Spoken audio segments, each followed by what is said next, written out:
Hello students, welcome to Gupta classes. इस lecture में मैं आपको सेंट्रॉयड और सेंटर ऑफ ग्रेविटी के बारे में डिस्कस करूंगा। ठीक, तो सेंटर पहले हम समझते हैं सेंटर ऑफ ग्रेविटी क्या होता है। तो सेंटर ऑफ ग्रेविटी भी जो है कोई ऑब्जेक्ट जैसे है तो उसका सेंटर ऑफ ग्रेविटी कहाँ होगा, इसको कैसे पता करेंगे। तो इसके लिए क्या है, जो है आप ऑब्जेक्ट को जो है लटका देंगे। आप वो ऑब्जेक्ट को क्या करते हैं, लटका देते हैं।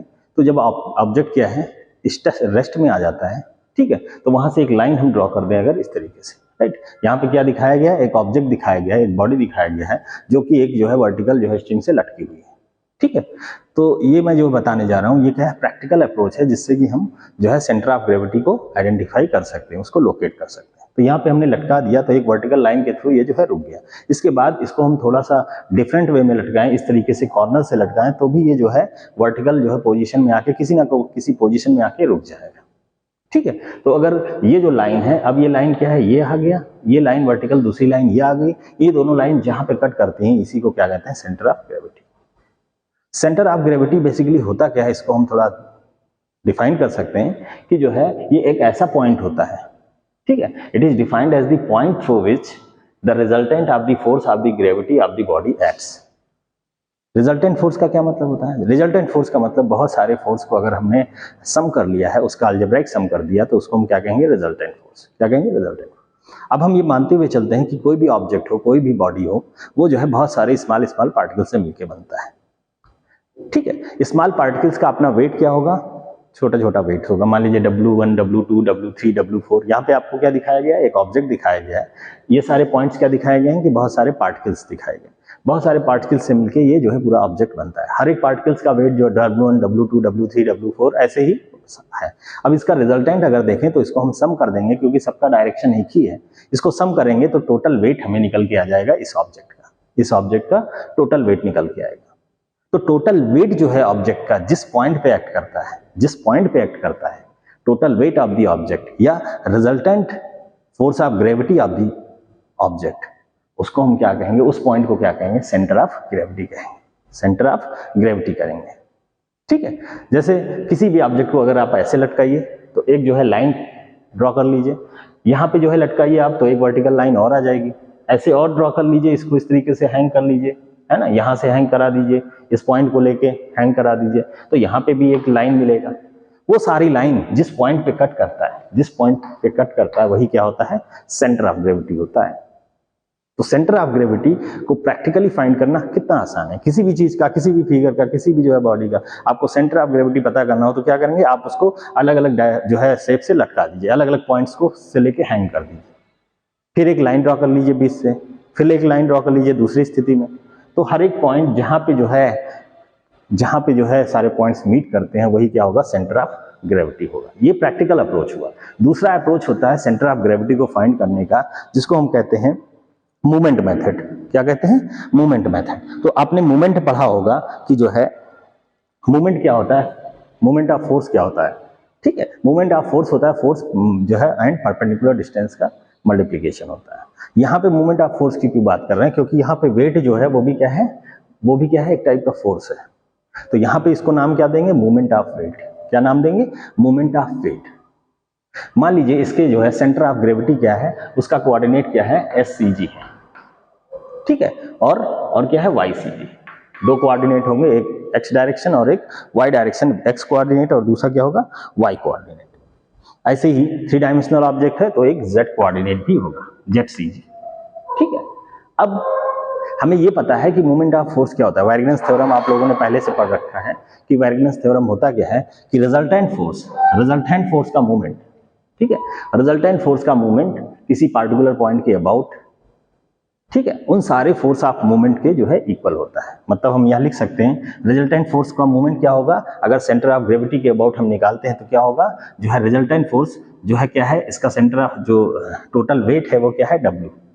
तो W into CG, WCG equal to W1 X1 plus W2 X2 plus dot dot dot upon क्या होगा, W1 plus W2 plus total weight, है ना। तो इस टाइप से सेंटर ऑफ ग्रेविटी को हम जो है आप फाइंड कर सकते हैं। ठीक है, थ्योरेटिकली जो है कैलकुलेशन फॉर्म में हम इस तरीके से फाइंड कर सकते हैं। कौन सा मेथड है ये? Momentum method. कौन सा है? Moment method. और मूवमेंट मेथड में क्या कैसा वेरिगेंस थ्योरम हमने लगाया कि रिजल्टेंट फोर्स का मूवमेंट जो है इंडिविजुअल फोर्स के मूवमेंट के जो है इक्वल होता है, इक्वल होता है। तो यहां से हम कह सकते हैं कि ये जो है CG इक्वल टू क्या होगा? W1x1 plus W2x2 plus dot dot upon W1 plus W2 plus and so on. ऐसे ही ये भी हम कैलकुलेट कर सकते हैं। यहाँ पे हम YCG कैलकुलेट से करते हैं सारे फोर्सेस का मूवमेंट, जितने भी इंडिविजुअल पार्टिकल्स हैं उनका मूवमेंट इस पॉइंट के अबाउट सेंटर ऑफ ग्रेविटी के अबाउट क्या हो जाएगा? W1 Y1 plus W2 Y2 plus W3 Y3 plus dot dot dot upon total weight. यहाँ पे था ना टोटल वेट, तो टोटल वेट को क्या लिख देंगे? W1 सारे जो है पार्टिकल्स का जो है वेट का सम ले लेंगे तो वो क्या हो जाएगा? Total weight. ऐसे ही Z coordinate of the centre of gravity वो भी कैलकुलेट कर सकते हैं। W1 Z1 plus W2 Z2 plus W3 Z3 plus dot dot dot upon W1 plus W2 plus W3 plus dot dot. तो जितने भी पार्टिकल्स हैं उनका मूवमेंट ले लिया और टोटल जो है जो वेट है पार्टिकल्स को उसको डिवाइड कर दिया, तो हमें ये क्या मिल जाएगा? सेंटर ऑफ ग्रेविटी मिल जाएगा। और इस पे हमने कैसे ये फाइंड किया है? वेरिगेंस थ्योरम लगाया। वेरिगेंस थ्योरम क्या होता है? जो है वेरिगेंस थ्योरम होता है रिजल्टेंट का मूवमेंट, रिजल्टेंट क्या है? W टोटल वेट, ठीक है, into centre of gravity, centre of gravity CG is equal to क्या हो जाएगा? W1 अगर x कोऑर्डिनेट ले लें तो x1 plus W2 x2 plus W3 x3 plus dot dot. तो ये क्या है? This is the movement, this is the movement of weight. Weight से मल्टीप्लाई कर रहे हैं डिस्टेंस का, तो मूवमेंट ऑफ वेट। यहाँ पे क्या है? हर एक पार्टिकल्स के जो है मूवमेंट, हर एक पार्टिकल्स के जो है मूवमेंट ऑफ वेट का जो है समेशन है, algebraic summation of all the particles, all the movements of the particles. सभी जो है पार्टिकल्स के मूवमेंट्स का जिस पार्टिकल से मिलकर बनता है ये, ठीक है। तो यहाँ पे ये हमने फार्मूला कौन सा लगाया? वेरिगेंस थ्योरम। तो ये जो है मैंने लटकाने वाली बात की, ये प्रैक्टिकल अप्रोच है to find the centre of gravity. और जो दूसरा मैंने जो है मूवमेंट मेथड लगाया ये to find the centre of gravity by movement method. अब हम यही अप्रोच जो है आगे सेंट्रॉइड में भी यही आगे अप्रोच करेंगे। अब आगे देखेंगे कि सेंट्रॉइड कैसे सेंटर ऑफ ग्रेविटी से डिफर करता है। तो बेसिकली सेंटर ऑफ ग्रेविटी जो होता है वो किसी हम जो है 3 डायमेंशनल बॉडी के लिए जो है लिखते हैं। सेंटर ऑफ ग्रेविटी क्या है? 3 डायमेंशनल बॉडी के लिए लिखते हैं, ठीक है, 3 डायमेंशनल बॉडी के लिए लिखते हैं। लेकिन अगर वही जो है, क्योंकि acceleration due to gravity, weight क्या होता है? W क्या होता है? mg। Acceleration due to gravity constant होता है हर जगह के लिए, अर्थ पे जो है मान सकते हैं कि कांस्टेंट होता है, राइट। तो यहाँ पे मास जब जो है हम केवल यूज करेंगे तो उसको हम कह देंगे सेंटर ऑफ मास। क्या कह देंगे? Centre of mass. तो यही जो है चीज मास के लिए जब डिफाइन करेंगे तो उसको हम क्या कहेंगे? Centre of mass. तो उस केस में फाइंड करने के लिए हम मोमेंटम ऑफ मास लिखेंगे। क्या लिखेंगे? Momentum of mass. जैसे आगे इसको हम डिस्कस करते हैं, मोमेंटम ऑफ मास। और कुछ प्लेन फिगर्स होते हैं जैसे वॉल्यूम हो गया, एरिया हो गया और लेंथ हो गया। इनका अगर हमें ज्योमेट्रिक सेंटर निकालना होता है तो उनके ज्योमेट्रिक सेंटर को क्या कहते हैं? सेंट्रॉइड कहते हैं। उनके ज्योमेट्रिक सेंटर को क्या कहते हैं? सेंट्रॉइड। तो सेम जो है सिमिलरली हम जो है अगर सेंट्रॉइड निकालना हो, सेंट्रॉइड ऑफ एरिया, तो हम कौन सा मेथड इस्तेमाल करेंगे? मोमेंट ऑफ एरिया की बात करेंगे। यहाँ पे क्या है? मोमेंट ऑफ वेट की बात कर रहे हैं, तो आगे हम moment of mass, then moment of area, moment of volume, moment of length की बात करेंगे। अगर किसी लेंथ का सेंट्रॉइड निकालना है तो मोमेंट ऑफ लेंथ का सहारा लेंगे। अगर किसी एरिया का जो है निकालना है हमें सेंट्रॉइड, तो क्या करेंगे? मोमेंट ऑफ एरिया लेंगे। अगर किसी वॉल्यूम का सेंट्रॉइड निकालना है तो मोमेंट ऑफ वॉल्यूम लेंगे। मास का निकालना है तो मोमेंट ऑफ मास। तो movement method is basically very important.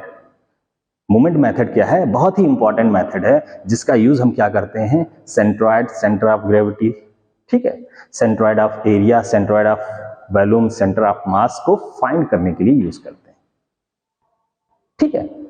इसको हम फाइंड करने के लिए यूज करते हैं इस मेथड से, इसीलिए मेथड बहुत ही इंपॉर्टेंट है। तो आइए देखते हैं आगे कैसे इस सेंट्रॉइड को निकालने के लिए या सेंटर ऑफ मास या सेंटर ऑफ ग्रेविटी निकालने के लिए किस तरह से मेथड आगे हेल्पफुल होता है, इसके बारे में हम लोग देखते हैं।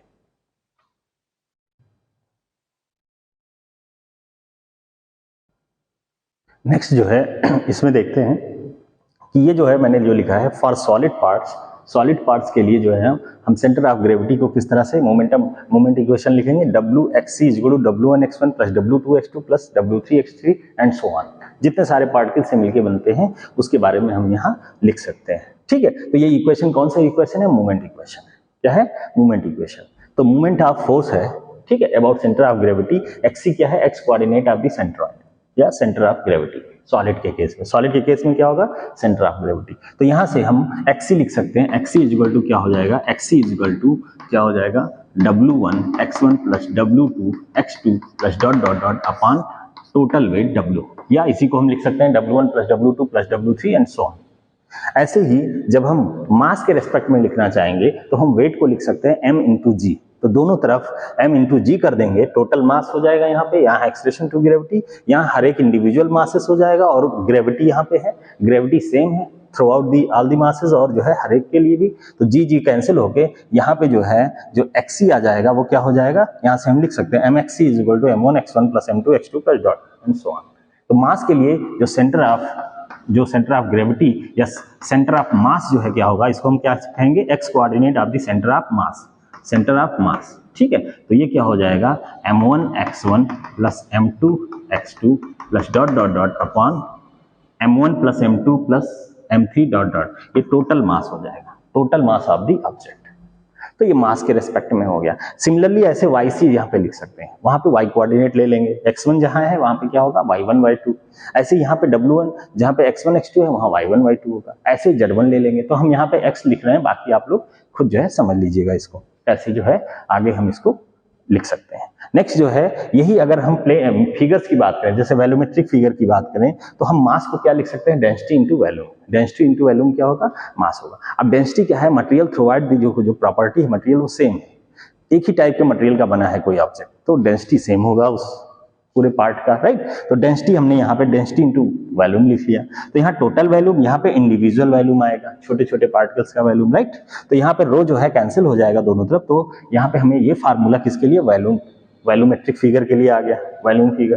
तो यहाँ पे हम वॉल्यूम के लिए एक्सी इज इक्वल टू लिख सकते हैं V1 x1 plus V2 x2 plus V3 x3 plus dot dot dot upon total volume, that is V1 plus V2 plus V3 and so on.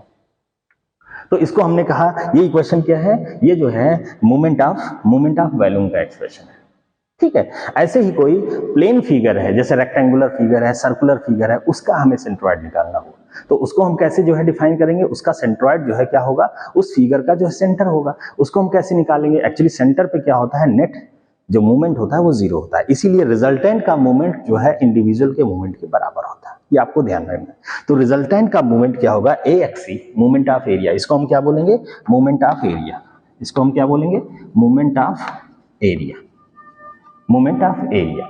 इसको हम क्या बोलेंगे? Movement of volume. इसको हम क्या बोलेंगे? Movement of length, movement of MO of length, ठीक है।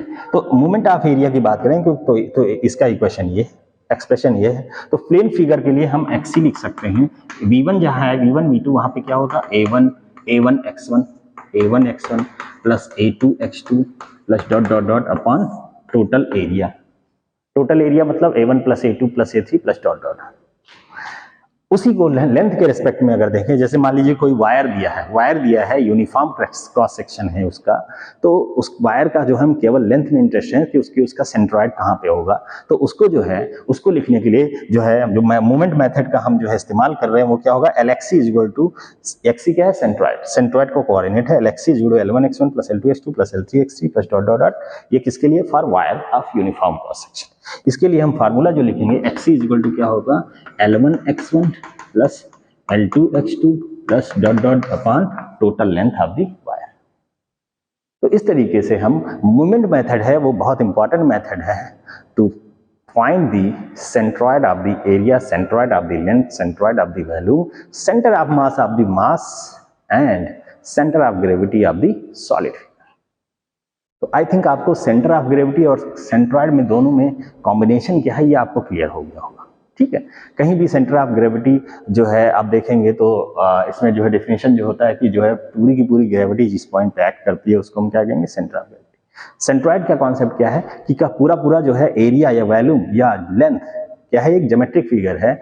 ये पूरा लेंथ या एरिया जिस पॉइंट पे एक्ट करता है, जिस पॉइंट पे मिलता है, उसको हम क्या बोलेंगे? उसको हम क्या बोलेंगे? सेंट्रॉइड। तो centroid of area, centroid of volume, centroid of length कैसे फाइंड कर सकते हैं? मूवमेंट मेथड से हम इस तरीके से सेंट्रॉइड को फाइंड कर सकते हैं। सेम ऐसे YC लिख सकते हैं और ZC भी लिख सकते हैं, 3 डायमेंशनल है तो। ठीक है, आई थिंक ये कॉन्सेप्ट आपको क्लियर हो गया होगा। ठीक है, तो अब हम जो है जो मैकेनिक्स के केस में हम क्या करेंगे, हम केवल जो है सेंट्रॉइड ऑफ एरिया में इंटरेस्ट है, सेंट्रॉइड ऑफ एरिया के ही क्वेश्चंस देखेंगे। उसके पहले कुछ सेंट्रॉइड आपको पता होना चाहिए छोटे छोटे फिगर्स का, जैसे कि लेंथ है, रेक्टेंगल है, सर्कल है, ये सब आप डिस्कस करते हुए फिर आगे बढ़ेंगे। इसके पहले आपको थोड़ा सा जानना ये जरूरी है कि जो है हम किसी भी जो है फिगर का एरिया कैसे कैलकुलेट करेंगे।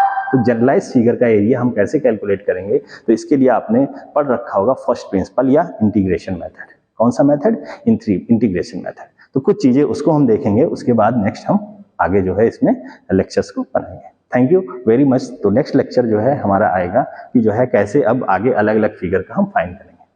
So thank you very much.